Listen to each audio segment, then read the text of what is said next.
This is an 80 square foot bedroom and workspace belonging to Dominic, located in the beautiful city of Győr, Hungary.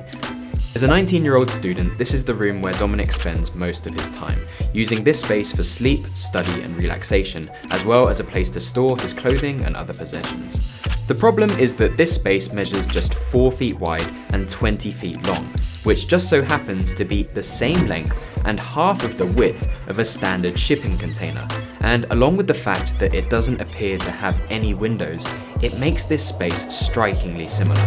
But despite this being a less than ideal space in which to sleep and work from, to say the least, I wanted to see if there was any way to make this space more inviting and comfortable while trying to stick to Dominic's budget of under $500 US. The digital sketch that Dominic sent in allowed me to translate these dimensions into an accurate 3D model using SketchUp. In the model, you can immediately see simply how narrow this room is, at just 4 feet or 1.2 meters wide. At the entrance, you're greeted by the foot of his single bed that's placed directly in front of the doorway, which presumably is located here because of an existing cabinet that juts out of the wall above it, which would probably be quite painful to walk into.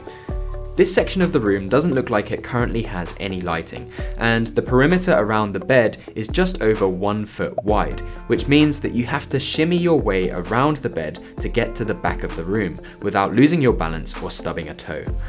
This area at the back of the room is visually distinguished by what looks to be an existing opening in the building structure, which indicates that this room may have been used for something else previously. Here there's a tall dark laminate shelving unit placed on the right hand side, adjacent to another dark laminate chest of drawers with stainless steel handles, and this row of furniture is completed by an upholstered dining chair and desk at the end of the room that's covered in a brown tablecloth, which together makes up Dominic's gaming setup and study area. Aside from the less than ideal layout of the room, some of the other things to note is that the space is lit by a single bare LED daylight bulb at the end of the room, and what looks to be a lamp that's somewhere hidden on the desk, and it appears that the room is finished in a sage green that's quite scuffed in places, and this is paired with a patterned grey carpet which is curling at the edges, probably due to the fact that this was a DIY project as there are no baseboards in this room. And somehow these are all things I need to absorb into a less than $500 budget. My first step is always to move everything out of the room and start reintroducing furniture back into the model with a clear head. And as a starting point, I'm going to immediately add some baseboards, remove the built-in cabinet to expose whatever was inside, and repaint the room white, as this takes care of the scuffs and curling carpet within the existing space, making it look far more finished as a starting point. Seeing as the budget is tight, and of course there's an IKEA in Győr, firstly I'm going to add in a new desk, using an IKEA EKBACKEN Ash Effect laminate kitchen worktop on top of 2 Alex drawers, as this provides a warm yet durable work surface at a fraction of the price of real wood, and the Alex drawers double as desk legs while adding a ton of storage. There's no reason that these couldn't be used to store some of Dominic's clothes, as well as the items that used to clutter his shelving unit, which makes them very cost effective. And this is likely the reason why they're so popular amongst many of the desk setups that you see on Instagram and YouTube, as they look so good too. Of course, the previous dining chair is less than ideal for his gaming setup, so when paired with my favourite budget desk chair of all time, this immediately provides Dominic with an environment that's worthy of all the money that he's poured into his setup. Locating the desk here assumes that the desk has been placed on the far side of the room for a reason, perhaps due to sound from other areas of the house during the day, or the possibility that perhaps there's a mysterious window on the wall that wasn't shown in the photos. However, with the repurposed kitchen worktop in this 74-inch size, there's the perfect amount of room to add in an IKEA PAX wardrobe, which would provide Dominic with a hanging rail rather than keeping everything in his previous chest of drawers. And what's great about this system is that over time this can be added to with additional drawers or components should Dominic's priorities or budget change. Also, as we've removed the existing wall cabinet, it means that the bed can be placed against the opposite wall, as it doesn't appear that whatever the wall cabinet was concealing projects anywhere near as much as the cabinet itself. And by painting the bed in a lighter tone and updating the bedding to match the bright and airy palette, it would really do so much to make this space feel brighter and a lot more mature. And should Dominic wish, buying a variety of oversized cushions and a bedspread would even give this bed the appearance of a sofa without coming anywhere near the cost.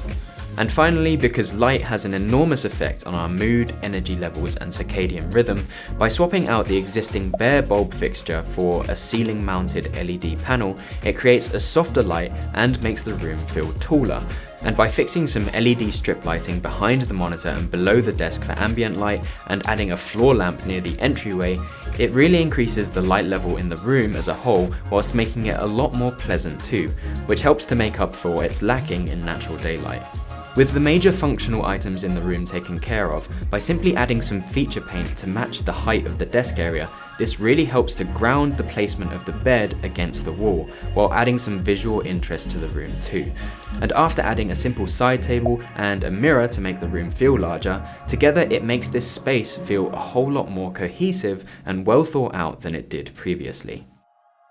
It's no surprise that this takes things way over budget, as you can easily spend $500 on just the desk chair alone. However, there is a reason why architects are known for being so terrible at sticking to budgets, as prioritizing creativity over funding can allow for effective value engineering at a later stage. So essentially, this design could be easily watered down to what Dominic regards as most important, like a new desk or a fresh coat of paint. However, as I think there's still so much potential with this room, I decided to just try and come up with 2 more options, just in case this inspires Dominic or some of you guys with what can be done in a really small space.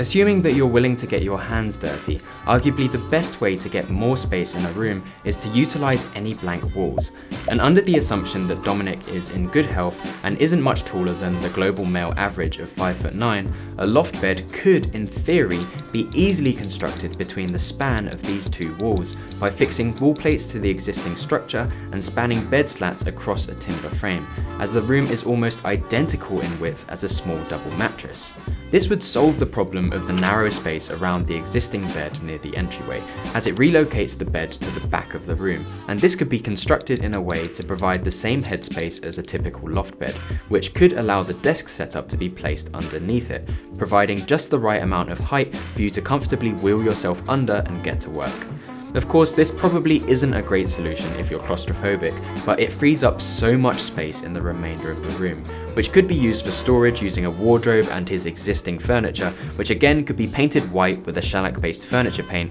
and have the handles swapped out and the holes filled so that contemporary edge pull handles can be installed instead for a much cleaner look.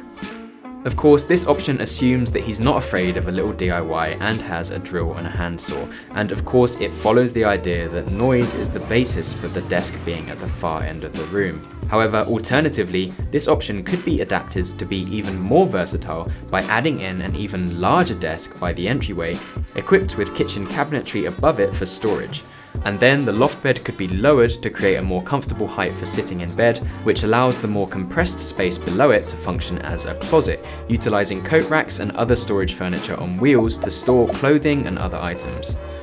Now, there's no denying the fact that this is a less than ideal environment for a workplace, but it is important to realize that not everyone's budgets and lifestyles are the same at all, and I think what's really admirable is how much you can do using the resources that you have available to you, as if I'm honest, it really takes little effort or talent to make a space amazing if you have a completely unlimited budget to play with. So really, the goal in making this video was to provide you guys with inspiration for what can be done even in the smallest of spaces with the smallest of budgets, even if it requires me showing you how much I fail at sticking to them. If you enjoyed this video, make sure you're subscribed and do let me know your favorite option down in the comments below. And I am excited to let you know that I have Bellroy as the kind sponsors of today's video, as they are the designers of possibly my favorite EDC of all time. Their products range from things like sleek key cases that stop your pockets from jingling while protecting your other items from getting scratched, or things like their cases and organizers like their tech kit, which help to consolidate all of your everyday tech clutter into one convenient and small package that you can move between your workspaces. But personally, I love them the most for their wallets, as they just bring so much functionality and accessibility into the tiniest of packages, with wallets of almost every shape and size, whether you carry coins, cash, or just cards around with you.